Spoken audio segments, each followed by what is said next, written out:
Do pedestrians have the right of way in Oregon? The answer is they do have the right of way, but it's not unqualified.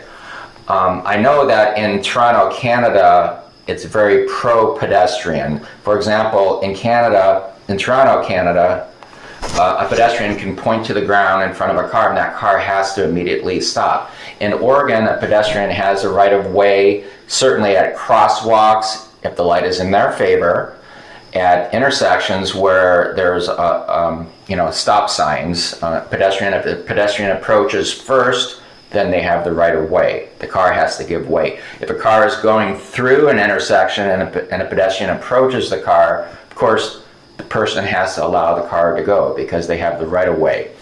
If there is a long stretch of road in Oregon and a pedestrian is crossing that road, say in the middle, say about a quarter mile from an intersecting road, a pedestrian can approach the side of the road and the car has to stop to give the right of way to that particular pedestrian. This can also apply not only on a single road, but it can also applies on a two-way street where you have one street going in one direction and the other street adjacent to that street going in the other direction. So both cars would have to give way to a pedestrian.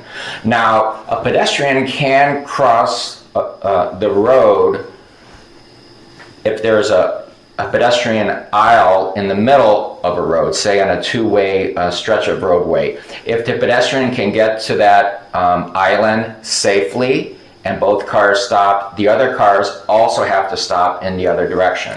So the pedestrian is allowed to cross. Of course, if a pedestrian just runs up to the side of the road, cars don't have to immediately stop. So it's kind of a give-give situation depending on the circumstance. Thank you.